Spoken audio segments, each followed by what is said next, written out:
Hi friends, ఈరోజు మనం ఉప్మా పెసరట్టు తయారు చేసుకుందామండి.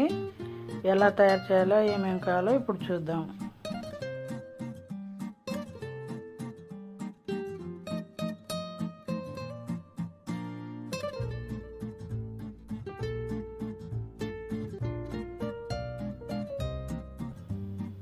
నాలుగు పచ్చిమిరపకాయలు, చిన్న ముక్క అల్లం, ఒక స్పూను జీలకర్ర, నానబెట్టుకున్న పెసరపప్పు, ఇవన్నీ పెసరపప్పు, అల్లం ఇవన్నీ శుభ్రం చేసుకోవాలండి.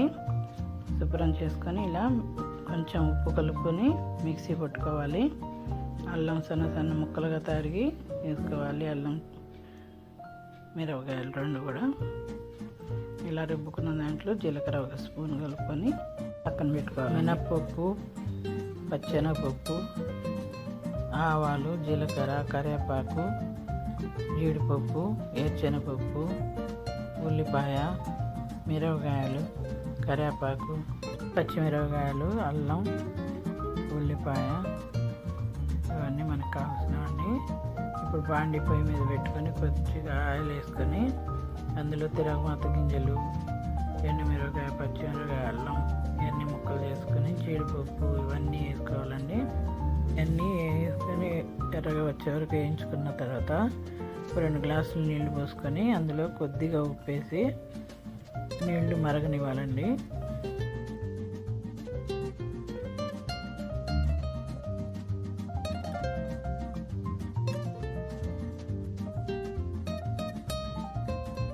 ఇప్పుడు మరిగిన నీటిలో ఉప్మా రవ్వ అంటే బొంబాయి రవ్వ వేసుకొని బాగా కలుపుకోవాలండి, ఉండలు చుట్టకుండా.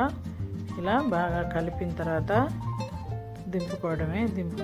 ఇప్పుడు పొయ్యి మీద పెనం పెట్టుకొని దోశల పిండి ఒక స్పూన్ వేసుకొని ఇలా వెడల్పుగా దోశలాగా తయారు చేసుకొని అటు ఇటు కొంచెం ఎర్రగా అయిన తర్వాత ఒక గరిటెడు ఉప్మా వేసుకొని వెడల్పు చేసుకోవాలండి. ఇలా వెడల్పు చేసుకొని సర్వింగ్ ప్లేట్లో తీసుకోవటమే. చూసారు కదా ఎలా వచ్చిందో ఎర్రగా. ఇలా వచ్చిన తర్వాత మొత్తం ఇలా తయారు చేసుకొని సర్వ్ చేసుకోవటమే. చూసారు కదా, ఎమ్మి ఉప్మా పెసర దోశ రెడీ. దోశలోకి అల్లం చట్నీ కానీ కొబ్బరి చట్నీ కానీ ఎంతో రుచిగా ఉంటుందండి.